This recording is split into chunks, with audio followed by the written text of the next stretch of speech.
Hello, it's Tina Marie, and it's so great to be back together. I hope you're having an amazing year and really going for those things that make your heart sing and captivating times in your life. You're capturing those, and then also you're celebrating your wins. And today, on our time together, what I'd love to jump into is understanding vision and how we really articulate our vision and keep it in front of us, and then also how we can overcome the mundane. Because whenever we get great at something and we keep doing it, there's a part of our brain that will become bored. So, how do we overcome that mundaneness of repetitive success? And then, lastly, what we're going to dive into is growing to become the person that will achieve those goals in our lives that we so wholeheartedly want to realize.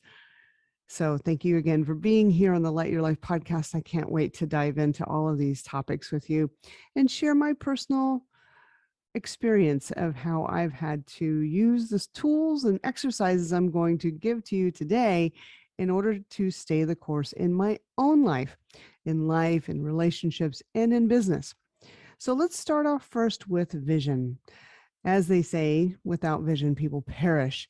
And I truly believe that if we don't have an aim, if we don't have something of challenge ahead of us that we're going for to achieve, then the day to day can feel like we're just simply on a hamster wheel, right? Could you raise your hand on that one? And we don't ever want to feel like our days on this planet are simply repeats of the day prior or the year prior in our lives. We want to have something inside of us. It's a natural tendency for our soul to want to express itself in brand new ways and to challenge ourselves. So there are balances that we also need to understand in order to stay motivated in the vision that we have inside of ourselves. So in any new year, typically we're going to set off with goals and a vision at the beginning of the year, but here we are in the middle of it. What do we do to re-engage either those goals, those objectives, those things that we wanted to achieve, and how do we find the energy in it? So I'll share how I do it, and hopefully this helps you as well. I've learned long ago that easy is the enemy of results. And there was a version of my life where I simply wanted things to be easy. Like once things are organized in a certain way, once things are planned out in a certain way, once I have the right support around me, once I have things, chunked down, then I had this belief that, well, that's going to be my fuel. That's like my ladder. That's like the staircase to getting things done. And boy, no, I, did that many times. And I just can tell you how many times I put so much effort into the planning of things and trying to figure it all out before I even began. What I learned is the best way to achieve anything is to begin now and to make those steps in the moment and get something of fuel underneath you and progress underneath you without having to have it all right, all planned out, all put in a budget, all put in a business plan. We didn't have to support or get all the support people around us that were going to cheer us on through the process. As soon as I simply set my mind to something and said, this is what my vision is of the outcome, and today, this is what I'm going to achieve. In this moment, this is what I'm going to achieve. I'm going to do as opposed to plan. Boy, did things start adding up. I was able to create results hand over fist. And what I also realized in that was that I was setting up new habits of simply achieving instead of the habit that I had prior, which was planning. I was a planning queen, and I thought planning was the answer to everything. When you have the perfect plan, then you're going to have the perfect results. And what I learned is I put all my energy and effort into the planning and into the thinking through it and into figuring it all out and making sure it was going to succeed, and not the energy into actually doing it. It's almost like that um, proverbial turtle in the hare. My was the planner and versus the doer. I was the one thinking planning was going to be the answer. And the truth is there's plenty of my cohort alongside that were just simply getting stuff done while I was still over here planning and trying to make sure it was going to work. So with my vision now, what I do is I make sure that my vision is simply saying, this is what I'm doing. as opposed to this is what the outcome is going to look like in some kind of big specificity. I get choked up on that word, specificity, because I was putting so many details into the end result and not much energy into the doing. So now my days are, what can I do today on my goals? I have my goals. I look at a measurement. I've got a KPI measurement dashboard for my businesses. I have a KPI dashboard for my health goals. I know the places where things are dipping because I can feel it. It's easy. I don't have like a massive dashboard. I'm looking at 3 or 4 numbers. And so I have those 3 or 4 numbers. I check in with them. For my health, I check in with them once a week. For my business, I check in with them right now because we're doing some real hard drives and some running toward the end results. I'm checking on those daily and making sure the team is doing that as well. And then once we check in with the numbers, it's what are we doing today to make that goal a realization today. Then I also chunk down the vision into what's a successful day look like? What's it look like today to have a win? And each one of my days is going to have massive wins. One of my wins each day is writing my gratitude journal, reading 10 pages in a book that is personal development minded, and it's helping me become a stronger, better leader, better person, and stretching my brain. And then the other thing that I do on a daily basis is exercise. So I sweat every single day, and I keep my house and my environment clean and orderly. Once I have it orderly, it's not like it has to be orderly before I make progress. I make sure at the end of the day or when I'm leaving a room that the room is orderly, that as soon as I'm finished with that room, it's orderly. So whenever I come back in the next day or the next half of the day, I don't have to worry about, putting things away. I've already done it. So these are habits that I've built for myself that, because I noticed I would come in and waste time ordering, putting organization in order to my desk. I'd waste time making sure that my house was clean. I would come in for a goal or something I wanted to achieve, and I'd say, I'll do that after I fold the clothes, or I'll do that after I take out the garbage. Literally, I'd bargain with myself that I'm not going to make the progress on the thing that I had the most energy on until. So if you find yourself doing that, I need to do this first and then I'll get to it. That's the definition of procrastination. And so what I did is I reversed it. If there were things that I knew that were going to get in my way as distractions or obstacles to progress, I made sure before I went to sleep that those things are already handled. I handled those things. So I wake up in the morning, things are orderly. As soon as I leave the house, the bed's made, cabinets are clean, dishes put away, everything's done. There's nothing in the dryer for me to fold. There's nothing in the washer for me to dry. It's all done. So by the time I get to that next part of my life, the next part of the progress, those things are no longer distractions. So hopefully that helps you. The other thing that I do with my vision is I make sure that I absolutely know what it is. What is that end result that I'm going for, that I and my team are going for? I've got to see it and know it. If it's confusing, if it's ambiguous, if it's something ethereal, it's like a feeling, that's not what I'm aiming for. I need to know a number. I'm going for this many people in a course. I'm going for this many dollars being generated in revenue and put in the bank each month. I'm going for this much in a quarter. I'm going for this many products launched and released equals somebody can actually buy it. And so things are very defined and not overly specific. I simply know what the number is going to be. Then, like I said, I look at those KPIs, I see where we are, and then we take action. We go for it. Every single day is movement, high fives, and everybody will have an idea of their own generation of their KPIs toward the overall goals. Hopefully that helps you, right? So your dream life and your vision of happiness and fulfillment needs to be palpable inside of yourself. Often I feel or I hear and I see that people create their vision and their dream life and the life they'd love to live based on the other people around them, those influencers that either they're married to, they're working with, their siblings, or their parents. Some other idea of what happiness and fulfillment looks like is based on other people's opinion of that first. And that is a drain big time. You can probably feel it even whenever I was saying it.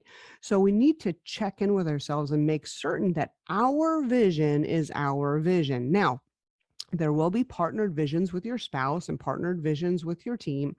However, check in with yourself and make sure if no one else was part of that vision, seriously, if in not to disrespect or disregard anyone else in our lives, right? However, we need to check in that if I was solo, if I was running this ship solo, would this still be my vision? Would this still be what I would love to achieve and have and know? If so, game on, you're in it.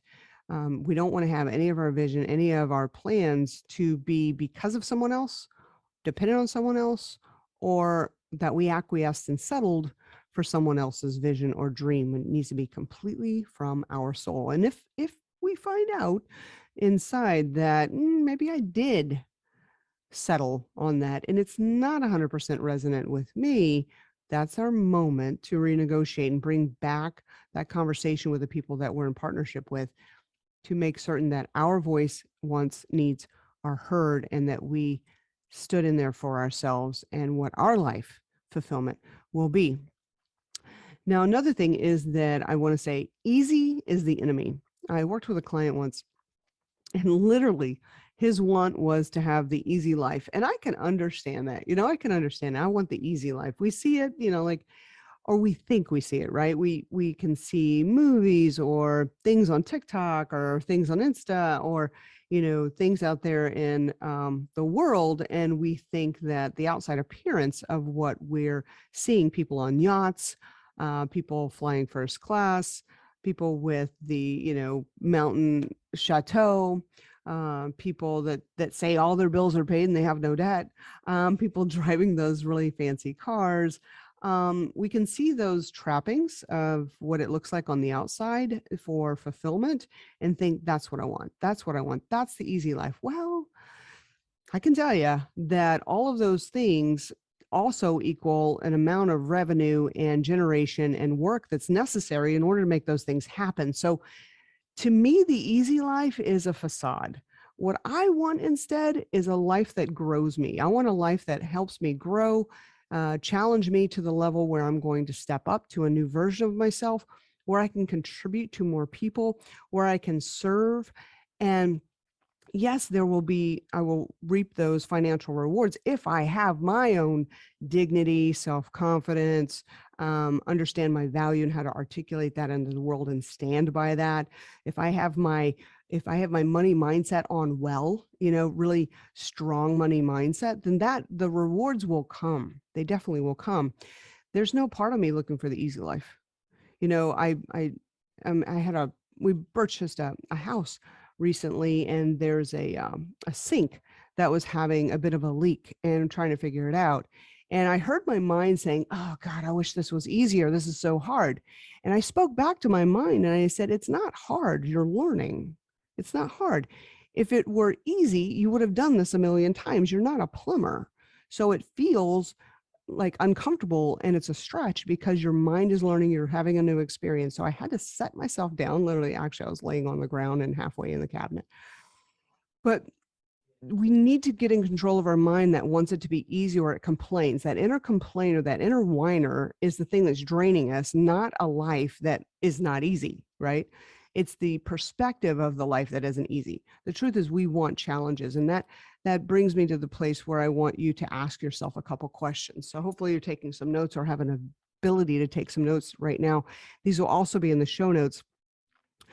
When we pursue our goals and dreams, the first level of mind wants to say, am I worthy of this dream? Am I worthy of it? Am I capable of it? Can it happen for me? It happens for other people. Can it happen for me? That is a victim mindset. That's a lower energy mindset. And that's the absolute wrong question to ask. Instead, what I want you to ask is this dream worthy of me? Is what I'm going for, is the vision worthy of my energy, worthy of my time, worthy of my resources, worthy of my energy, worthy of me staying the course to reach this result? Whenever we start asking questions of higher order, such as, is this dream worthy of me? Then the resources will come, your backbone will strengthen, you will have more resolve, you'll stay in connection with that vision, that want, and that desire, and your energy will flow effortlessly. Is it worthy of your greatness? Is it worthy of your destiny? And if your vision and your goals and your wants are not yet big enough, it'll feel like it's a drain. Go for something greater than you. So here's an exercise is you're going to tap into what is the vision of my own happiness and success? What do I see in my future? And just take it a year out. Sometimes we'll stretch. It's okay to stretch to 3 years, 5 years, 10 years, 20 years. Fair enough. Yet for right now, what I want you to do, I'd love for you to stretch it to a year. Where are you in a year? What's now new in a year? Who are you now in company with in a year? Who are you in relationship in a year? What type of communications and conversations are you having? What are you wearing? What are you driving? Where are you living? Where have you been? What have you seen? What do you now know? What is now undeniably your solid wisdom? So that is your vision of the future. And what does it take to become that person? It's the person inside of you that hasn't yet reached that. There's going to be a greater growth of your character, of who you are. I had lunch with Zig Ziglar back in my early 20s. I actually was naive, didn't realize the power of the man I was with. And looking back, that was one of the most pivotal conversations I'd had with someone in the personal development realm. And I had no clue the gravity of his excellence and his wisdom. And so he gave me some insights and he said, always be strengthening your character. And he was rattling off characteristics of the human spirit. And he said, loyalty, hard work, to have ethics, to understand who you are at the end of the day, to be able to look yourself in the eye and feel at peace with your soul, to clean up anything where you feel that you're out or you've done wrong or something isn't right. Go for that to clean up that energy, right? Clean up that space, to have courage, to have insight.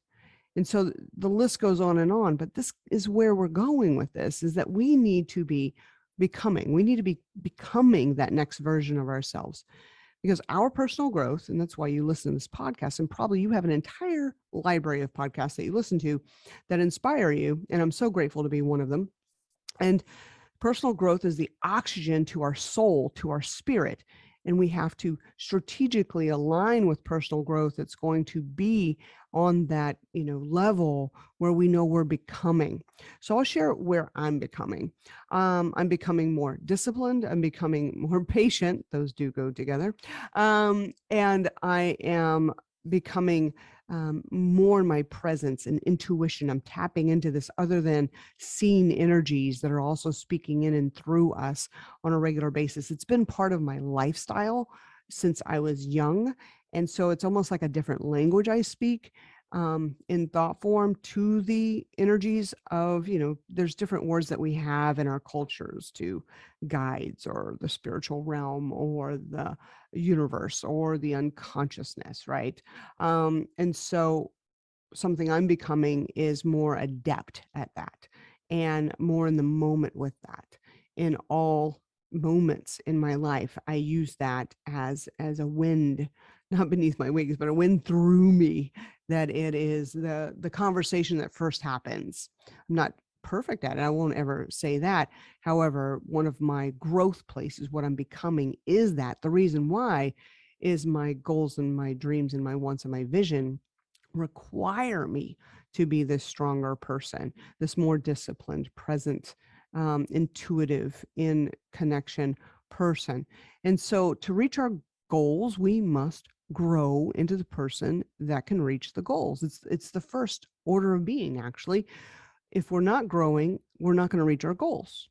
And if we believe we're failing at our goals, it's not because our goals aren't there to be achieved. It's because there's a part of us that isn't in the growth mode toward that. Take a professional athlete. Let's take Tiger Woods, right? Or take any professional athlete that you can think of that is an amazing person within their sport. Venus Williams, right? Serena Williams. That the people that have mastered it did it because they repetitively discipline themselves to do the same thing over and over and over again, just slightly different each time.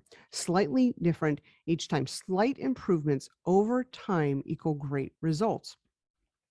Same with our goals. We are not going to hit our goals unless we are also creating slight improvements every day, every week to ourselves, who we are. Over time, we'll reach our results.